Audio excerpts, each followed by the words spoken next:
OCI card holder, H1B worker, student या कोई भी इंडियन जो यूएस में रहता है या यूएस जाने की तैयारी कर रहा है, आपके लिए एक नई यूएस वीजा रूल काफी ज्यादा मायने रखते हैं, क्योंकि अमेरिकन गवर्नमेंट ने अब दो अलग अलग कैटेगरी के लोगों पर नए सख्त नियम लागू किए हैं। पहला, वो लोग जो यूएस में बड़े खेलों के लिए आना चाहते हैं, जैसे वर्ल्ड कप 2026, ओलंपिक्स 2028 या फिर अमेरिका में पैसा निवेश करना चाहते हैं।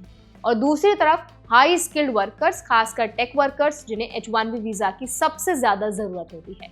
तो इस वीडियो में आज हम 3 बड़े पॉइंट्स डिटेल में समझने वाले हैं। पहला, किन लोगों को यूएस अब फास्ट ट्रैक एंट्री दे रहा है। दूसरा, किन H1B एप्लीकेंट्स को अब हाई रिस्क मानकर एंट्री से रोका जा सकता है। और तीसरा, भारतीयों को इस नई पॉलिसी में किन बातों से सावधान रहना चाहिए और किस तरह खुद को तैयार रखना चाहिए। तो चलिए फिर फटाफट से वीडियो को स्टार्ट कर देते हैं। Hi, my name is Varsha Dubey and watching NBT tech care.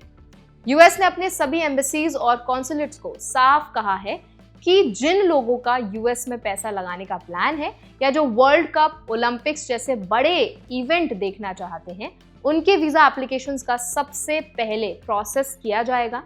इसका मतलब ये है कि बिजनेस इन्वेस्टर्स और स्पोर्ट्स फैंस जो हैं, दोनों को प्रायोरिटी मिलेगी ताकि इन बड़े इवेंट्स में आने वाले विजिटर्स को एंट्री में दिक्कत ना हो।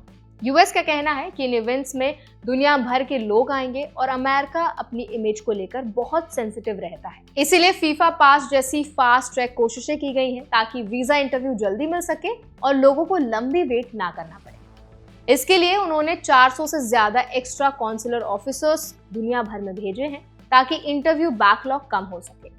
लेकिन उसी के साथ यूएस ने एक दूसरी कैटेगरी को लेकर बहुत सख्त रुख अपना लिया है। ये वही कैटेगरी है जिसमें ज्यादातर इंडियन टेक वर्कर्स आते हैं, H1B वीजा एप्लीकेंट्स। नए गाइडलाइंस के मुताबिक अब एम्बेसी के ऑफिसर्स हर H1B एप्लीकेंट की employment history, resume, past roles और सोशल मीडिया एक्टिविटी को बहुत गहराई से चेक करेंगे। और अगर किसी एप्लीकेंट पर यह शक भी हुआ कि उसने कभी किसी भी रूप में सेंसरशिप ऑफ अमेरिकन यानी यूएस सिटीजन्स की सोशल मीडिया वाली स्पीच को दबाने में हिस्सा लिया है, चाहे वो कंटेंट मॉडरेशन हो, किसी ग्लोबल पॉलिसीज पर हो, किसी फॉरेन गवर्नमेंट की रिक्वेस्ट पर हुए मॉडरेशन में इन्वॉल्वमेंट या किसी भी तरह से स्पीच सप्रेशन जैसी एक्टिविटीज में शामिल हो, तो उसका वीजा रिजेक्ट किया जा सकता है। ये बात टेक इंडस्ट्री में काम करने वाले इंडियंस के लिए बहुत बड़ी बात है, क्योंकि इंडियन इंजीनियर्स का बड़ा हिस्सा social media companies, fintech platforms या ऐसे टेक रोल्स में काम करता है जहां कंटेंट मॉडरेशन और डेटा गाइडलाइंस कॉमन है। नई पॉलिसी में साफ लिखा है कि H1B एप्लीकेंट्स को सबसे पहले चेक किया जाए, क्योंकि ज्यादातर लोग इसी सेक्टर से आते हैं और उनमें से कई ग्लोबल कंटेंट पॉलिसीज पर काम कर चुके होते हैं। यही वजह है कि अब एम्बेसी एप्लीकेंट्स की social media profiles, public statements और ऑनलाइन एक्टिविटीज तक को स्क्रीन करेगी। अब बात यह कि इंडियन एप्लीकेंट्स को इससे नुकसान कहां हो सकता है। तो पहला, अगर आपने अपनी कंपनी के ग्लोबल रूल्स फॉलो किए हैं और वो रूल्स किसी भी तरह यूएस के फ्री एक्सप्रेशन स्टैंडर्ड से अलग थे, तो एम्बेसी से आपकी इन्वॉल्वमेंट इन सेंसरशिप मान सकती है। दूसरा, अगर आपकी कंपनी किसी फॉरेन गवर्नमेंट के मॉडरेशन ऑर्डर्स फॉलो करती है और आप उस टीम का हिस्सा थे, तो भी रिस्क माना जाएगा। तीसरा, अगर आपकी सोशल मीडिया पर ऐसे पोस्ट हैं जो किसी तरह स्पीच सप्रेशन, रिपोर्टिंग या मॉडरेशन से जुड़े लगे, तो भी ऑफिसर उसे नेगेटिव मान सकता है। इसका सीधा मतलब यह है कि टेक वर्कर्स को अब अपनी ऑनलाइन एक्टिविटी, वर्क पोर्टफोलियो और अपनी रेज्यूमे डिटेलिंग को पहले से ज्यादा साफ और सेफ रखना होगा।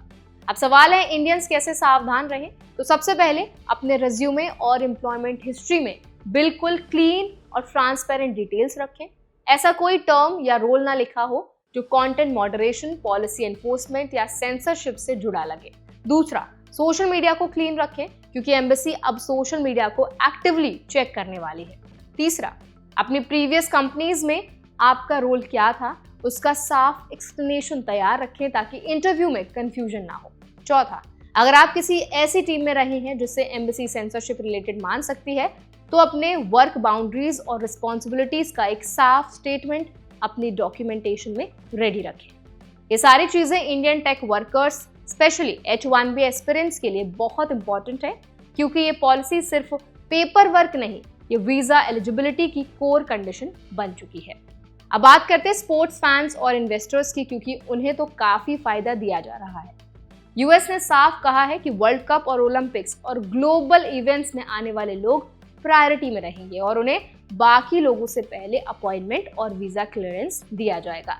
यहाँ तक कि एम्बेसी को यह भी ऑर्डर दिया गया है कि अगर जरूरत पड़े तो वो लो रैंक एप्लीकेंट्स के इंटरव्यू स्लॉट्स कम कर दें ताकि हाई प्रायोरिटी ग्रुप्स को जगह मिल सके। इसका मतलब सिंपल है, अगर आप एक नॉर्मल टूरिस्ट हैं तो आपको एक्स्ट्रा वेट करना पड़ सकता है, अगर आप स्टूडेंट हैं तो आपको लॉन्गर क्यूज का सामना करना पड़ सकता है, और अगर आप H1B एप्लीकेंट हैं तो स्क्रूटनी और भी टाइट हो जाएगी। तो इस पूरे मुद्दे पर आप क्या ओपिनियन रखते हैं, आपकी क्या राय है, हमें जरूर बताएं कमेंट सेक्शन में।